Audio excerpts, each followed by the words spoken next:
Welcome back to Traders Corner, the trading show that tells it like it is. Garth McKenzie, as always, is our guide through the markets, and Garth is, of course, the founder and editor of Traders Corner. Garth, welcome. Hi, Julieta.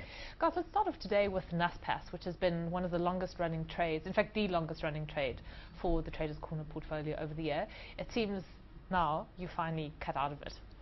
Yes, finally. We held this for a long time. We actually had two trades on Naspers, and if we have a look at it, the graph of it is up on the screen at the moment. First of all, what I'd identified recently was that the stock seemed to have gone into the sideways range, and it seems like the boundaries are 430 Rand at the lower end and 475 at the upper end. Prior to that, in the first quarter of this year, the stock was very strong. It was in a nice strong upward trend, and we actually bought we bought a couple of CFDs in March at 409 Rand 66. That was when it was still in a nice strong upward trend.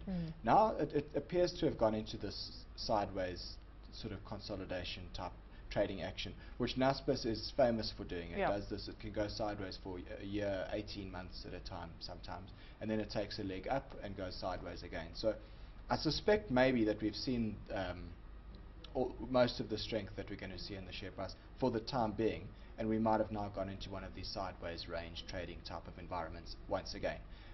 I remain to be corrected if I'm wrong, but for the time being, that's what I see here. And viewers will recall that at the beginning of July, we bought off the bottom of this trading range. Again, we bought 500 CFDs as a second trade, and we bought those at 437 Rand 50. So basically buying off the bottom of the range with a view to now trading it up to the top of the range. And as you can see now, the stock has gone up to the 475 Rand level at the top of that trading range. And what I said all along was that when we got to that price, or if and when we got to it, I would look to bank profits on all of our positions in Naspers. So I'm sticking to my word there, and I've done that. I sold everything now at 475 Rand yesterday, and luckily it didn't stay there for very long. Actually, it's pulled back a bit today, so selling it at 475 so far looks like it was the right thing to do.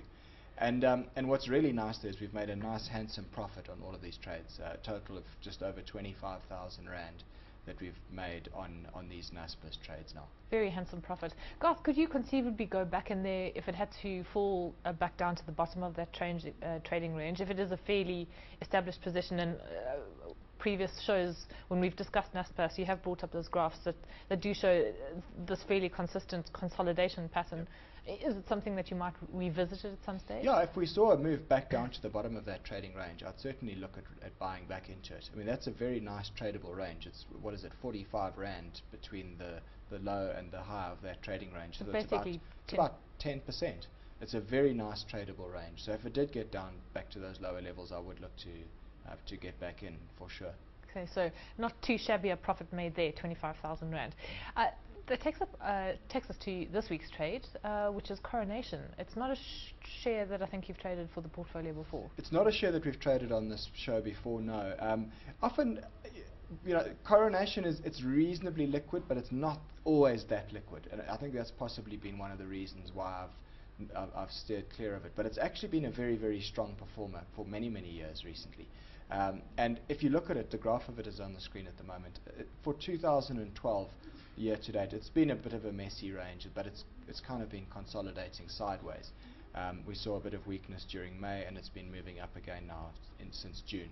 What I like about it here is it looks to me like we're on the cusp of breaking out through the top of this resistance area. So let's have a look at the chart.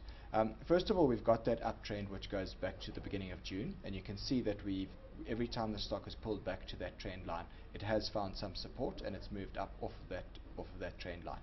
We've also got an overhead resistance line here at 30 Rand, which basically joins all the tops that we've seen over the last couple of months.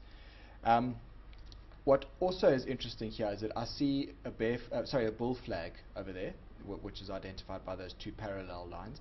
And typically these bull flag patterns do break up.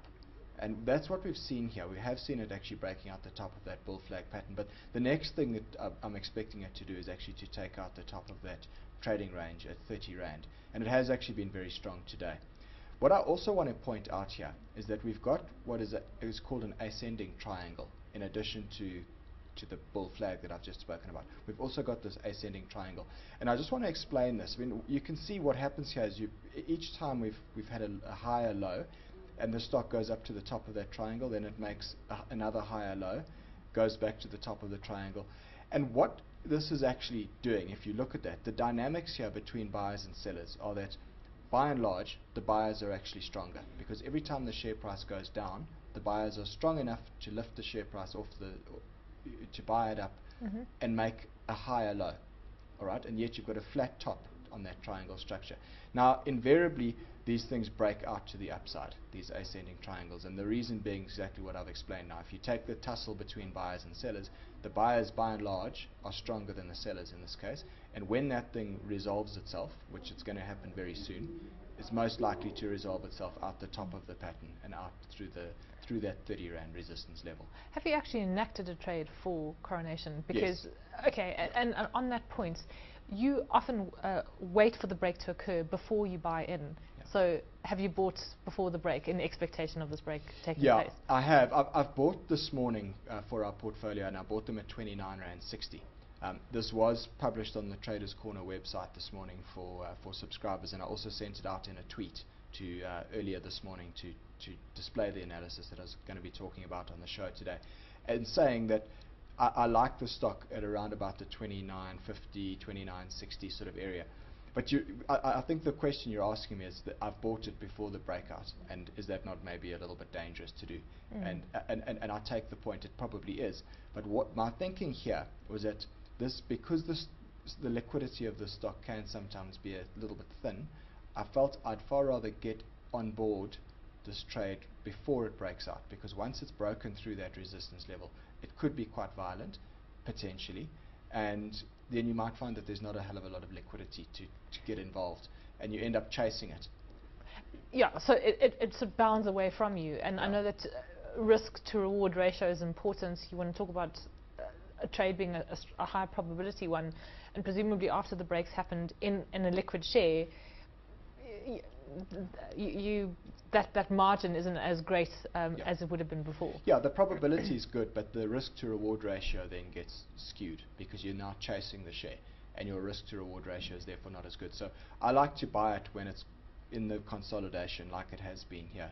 And something I talk about on my trading course quite a lot is the analogy, and forgive me if I sound stupid or crazy here, but I like the analogy of catching a bus. When do you catch a bus? You wait for the bus to stop and for the doors to open, and you climb on board. You don't catch the bus when it's already pulled out the station and you're chasing it down the road. Unless you're late, for example. Yeah, but it's dangerous, right? And you also don't stand in front of the bus waiting for it to run you over. You wait for the right time. And in my opinion, Coronation here is giving us that opportunity where the bus has stopped, the doors are open, we can climb on board, and if it pulls out of the station and we see a breakout here above 30 Rand, it's probably going to be quite powerful, and then we'll be on board already. But I'm not going to, if I waited, I think then the risks become greater of chasing it after it's broken out. So I hope I don't sound like a nutter, but that's the analogy. No, you don't, Garth. I can assure you, you don't. All right, so talk us through the mechanics of the trade then. All right, so I've bought it at 29.60 Rand. We're setting a stop loss here at 28.30 Rand. So that means that the risk per share on this trade is 1.30 Rand. I'm going to be risking 2% of our account. Now we've got about 360,000 Rand sitting in our account at the moment, so 2% of that is 7,200 Rand. And then I take it through the calculation that I do every week. We divide the portfolio risk, and you divide it by the risk per share, and it gives us a number of 5,538 shares. So I'm going to round it off for simplicity and make it 5,500 CFDs, and that's what I've done for our portfolio for this week. And then if we just have a look at the other parameters, the target that I'm looking at here for this trade is 32 Rand, and that means that our risk to reward is 1 to 1.84. Okay, so it's not a huge margin you're looking to chase there. No, it's not. And as I say, look, if it gets to 32 Rand, I'll assess it. I might bank half a profit and hold some to try and take advantage of more. But initially, I'm looking for a target price of 32 Rand, yeah. Guys, just going back to the whole setup of the trade, and we talked extensively about the technical setup, but what about the fundamental setup? I mean, Coronation is it's just a play in the market. I mean, I'm sure there are those people wondering, well, why don't you just buy the all share rather than buying a stock like Coronation, because it is so geared to what the market is doing. Yeah. So what are the factors behind your thinking? It is certainly geared, and its fortunes are closely tied to what is happening in the equity markets, without a doubt. But it's not really what you'd call a high beta stock. So your high beta stocks are the ones that tend to track the market a lot more closely. Things like, well, Anglo-American may not be such a good example at the moment, but some of your bigger stocks, your heavyweight stocks, are generally higher beta type stocks. And Coronation, I mean, to talk to the fundamentals, as I say, its fortunes are very closely tied to what the market's doing. So what have we got in the market at the moment? We've got the JSE making all-time highs. We've also got most international markets doing reasonably well. And obviously that means that assets under management for Coronation will be growing. They've recently put out a statement to say that their assets were sitting at 309 billion rand, and that'll no doubt be higher now, because that was to the end of June, and the market's moved up since then. So their assets under management have been growing substantially, and that means that their management fees and their performance fees increase.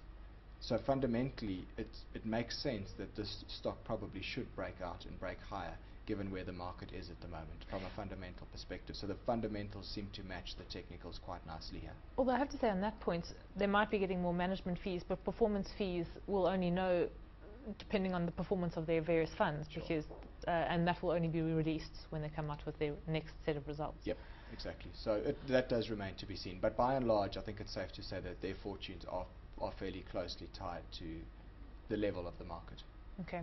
And just on that point, what do you make of the fact that we've set successive record highs in the JSE? Do you think it's all going to end in tears, or do you think we're actually onto the new leg of a bit of a bull market? And last week we spoke about the fact that financials and industrials are in a bull market, resources are not. They're definitely in a bear market. What's your feeling of the market at the moment overall? Yeah, look, we've broken to new highs on the all-share index, which is a good thing. I've no doubt we'll pull back at some stage. We will have a little bit of a retracement, but often the final quarter of the year is quite strong. Not that we're there yet. We've still got to get through August, which can be a bit bumpy. But by and large, I still think that there's momentum in this market, and that industrial and financial story is still very strong. So we've got to stick with it. And the resources for the time being are weak, but there's also potential signs that we might be seeing things starting to improve there with some of those resource stocks. Okay, guys, so what does the portfolio look like then at the moment? All right, it looks like this. We've got our Coronation trade that we've just discussed. Then we had Imperial, where we lost some money. Very bitter about that one still.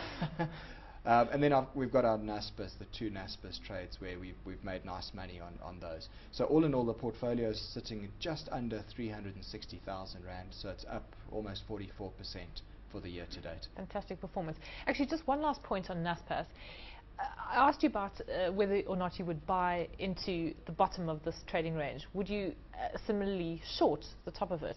I mean, or was that I wouldn't. a I tricky think, trade? you know, the overall trend for Naspers is still up. There's still a lot of bullish research out there on higher target prices, and the trend is up. The momentum mostly is up, even though we're in a sideways trading range now. To me, the safer play is to rather buy weakness rather than to try and short it. I think shorting it is very dangerous. At the same time, you know, as much as I say that the top of the range is 475 Rand, it could break through the top of that range. Time will tell. But I wouldn't put my money on a short Naspers trade. I think that's very dangerous. It doesn't constitute what I would call a high probability trade. Okay. And talking about that, what are your upcoming course dates? Still got one open on the 18th of August. There's a couple of places left on that course, but they are filling up quite quickly. So anyone that's interested can email me, garth@traderscorner.co.za, or you can follow me on Twitter or on Facebook. So you can use any one of those mediums to get in touch with me if you need to. Okay, great. Garth, we have to leave it there. Thanks as always for joining us. Thanks. That's Garth McKenzie, founder and editor of Traders Corner.